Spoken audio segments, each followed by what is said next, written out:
What's up guys? This is Dom from Clutch Auto and right now it's 5 a.m. and meron tayong special na mission ngayon. Maganda-ganda tong segment na to guys kasi dahil babiyahe kami and surprise kung saan tayo pupunta. Dito ang crew natin, nandyan si Elwin at si Eric and susurprise namin kayo kung saan kami pupunta. And i-update namin kayo pag nasa biyahe na. Alright? Peace. Okay guys, nandito na tayo sa Lakeshore, Pampanga.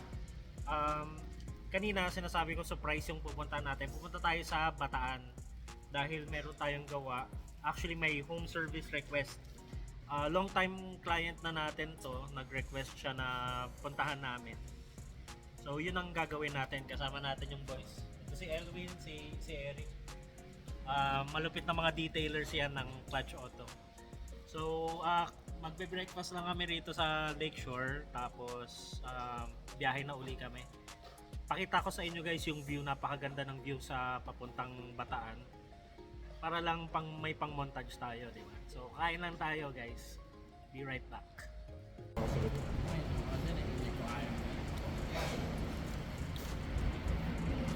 Yan o, pogi yan. Pogi may aringan eh. Yan o, pogi. Pogi yan.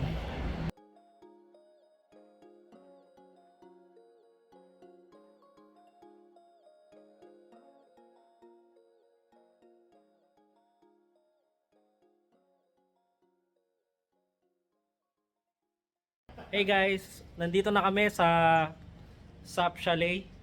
Yan. Dito kami kay engineer sa PASAP, yung ano namin, long time client namin from Dinalupihan, Bataan. So ito yung mga sasakyan na gagawin namin. Ito, tong pickup, tong 4x4, tsaka tong big bike. Ngayon, meron pang isa doon, napakalaki. Ang ganda, i-feature ko rin yung mga functions nun. So magsa-set up lang kami and then mag-umpisa na kaming tumira ng mga sasakyan. Handa na ba kayo boys? Yes. Laban. Okay. Solid eh. Ano, tapos pagka na pagod, engineer, baka naman pwedeng makisawsaw dyan. Alright. Hey guys. So update lang no. So right now, ginagawa natin yung Pro 4X na Navara. Tapos AK550. At sa kasalukuyan, ginagawa na rin namin tong Cherokee. So hinuhubad na yung mga upuan. So yan yung second unit na gagawin. Tapos ito namang Delica. Mamaya papakita ko sa inyo yung itsura niyan sa loob. So itong off-roader na to, gagawin namin yung interior and exterior niya. Lalaban namin. So our usual service that we offer.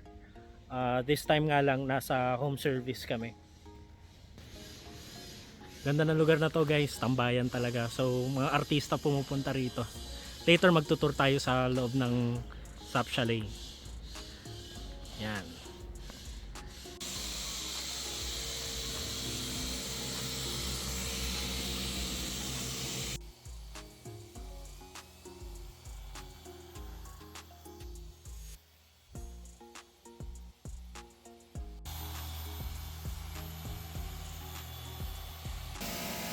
Hanggat maaari mo muna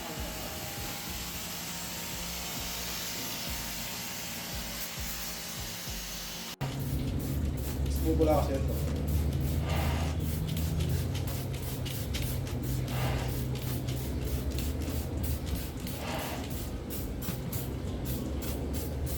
Dami ko na yung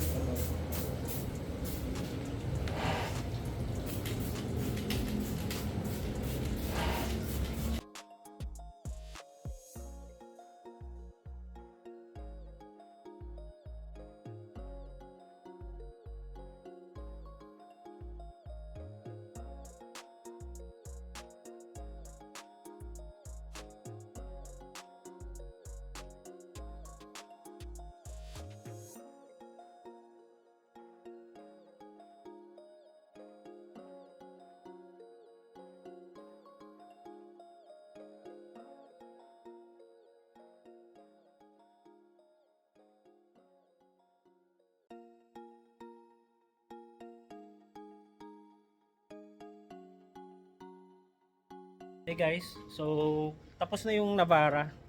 Mission accomplished tayo doon. Tapos na rin yung AK550. So nakakadalawa na tayo na sasakyan. Ang next natin na nagagawin is this Isuzu MU. Isuzu Enthusiast, one of one to sa Pilipinas. 3-door na MU. Bukod tangi sa Pilipinas to. Yan. Pogi niyan guys. Madumi lang. So, i-detail natin and then ceramic coat. Tapos, i-exterior detail natin nga pala. Tapos, ito yung catch guys. Full interior din siya. Bali, yun na yung nilalabhan namin kanina na carpet. So, pinapatuyo na lang namin. Yung mga upuan, leather naman. Bagong install ni engineer. At ito siya, wala siyang laman sa loob. Pininturahan din namin. Pininturahan yung loob. Teka. So yan guys. So newly painted siya. Hinihintay na lang natin mag dry up. I-infrared din natin sa loob. Pero hindi dapat masyadong matagal dahil may mga plastic parts that we can risk na ma-damage. Kailangan nating linisin yung ceiling guys, so tignan nyo siya. Sabi nga ni engineer, mukhang galing Japan din yung dumi. Pero kayang-kaya natin yan guys, sisiw na sisiw. So everything will be torn down. Tatanggalin natin lahat yan para mahugasan at ma-detail. Tignan mo yan oh. Yak!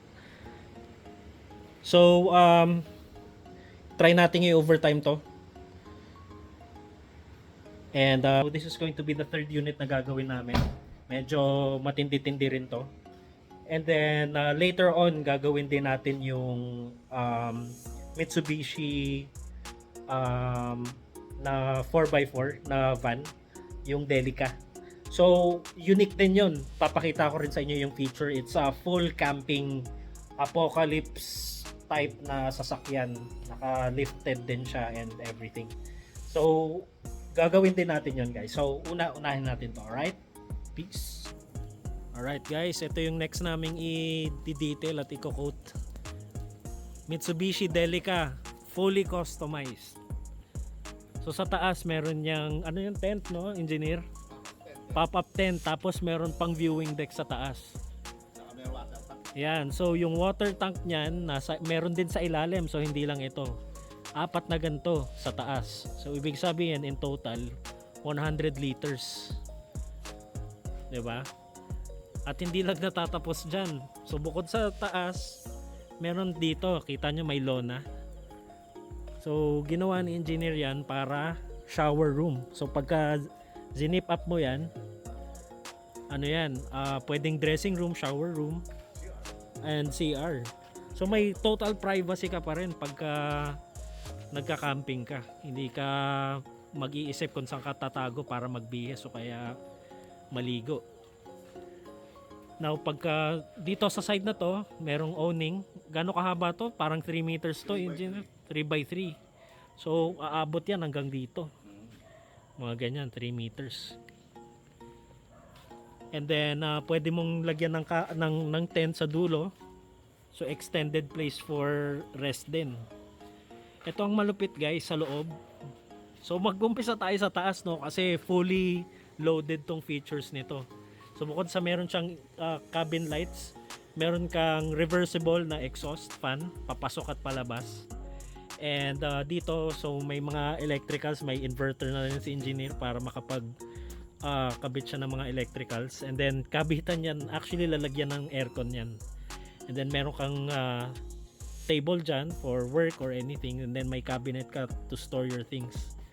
Tapos ito, ayun, ito, itong space na to, lagay ng cooler, so or mini ref, no? Mini ref. Mini fridge dyan. Oh, mini fridge. Tapos ito sa part na to, nandyan yung video karaoke speaker. Yan. Yung nasa taas, no? Yan. So nakikita nyo kama siya ngayon, pero pagka finold nyo, magiging seat siya.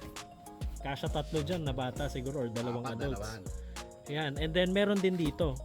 Pero ang and dinesign niya ni engineer para nakaharap siya sa TV and hindi siya parang jeepney type na common. Kitchen natin pare. Yan. So, hindi lang nagtatapos dyan guys. So, syempre, bumabiyahe ka ng ganyan, magugutom ka. And of course, hindi laging available ang mga tindahan or restaurants. Magbaon ka ng Sariling kusina. pangluto. So, meron ditong storage, meron ka ritong work tabletop, meron ka ring storage here, tapos meron ding lutuan. So, nasa-store yan ng maayos. And right here, merong lababo guys. So, nagtataka ka bakit may lababo rito. Saan ka kukuha ng tubig? Meron dyan, madilim lang guys pero meron dyan hose. May bidet dyan na pwede mong i-extend going here para makapaghugas ka ng plato, kamay, or whatever, or vegetables, or karne. And yun na yun, pwede ka magluto. So, naisip nyo, nag-extend palabas yan. Guys, may owning. So, kahit na makulimlim or maambon, makakapagluto ka pa rin ng maayos. Covered ka ng 3x3 meters na owning. O, diba guys, saan ka pa? If you want to talk about apocalypse, eto na yun guys, zombie apocalypse. Kung ayaw mo ng permanent address, sumama ka kay engineer. Right. And fully featured din to guys. So, in-upholster niya na to ng cream. Consistent siya sa kulay. And meron siyang reverse lights and rear camera. Kasi nga hindi na natin makikita yun sa likod. Yun guys, ang ganda. And not only that guys, yung TV niya is fully function. At kung gusto mo mag-Netflix, merong wifi dun, ganun lang kadali. So, kung gusto mo talaga mag-camping habang nagtatrabaho, ayaw mong sabihin sa kanila kung nasan ka, dito ka mag-work. Yung ceiling niya guys, may woodworks na rin. It works both ways. Pag malamig, mainit yung room. Pagka malamig sa labas, siya. Pagka malamig dito sa loob, it stays cold because of the AC. So, may AC na rito, may AC na rin doon. Alright, so tomorrow gagawin natin to, ililinisin natin yung loob, quick cleaning lang, and then yung external niya, i-detail natin and isa-ceramic coating. So not only the inside is the best, we're going to make the outside the best, alright? Tomorrow yan guys, gabi na kasi, nakadalawang sasakyan na kami, we'll do 3, 4, 5, and 6 tomorrow. Alright? So this is it for me for tonight. Get ready for our dinalupihan home service na malupit part 2, episode 2. Alright, so once again, this is Dom from Clutch Oro Spa, and we'll get back to you tomorrow. Alright, peace, keep clutching.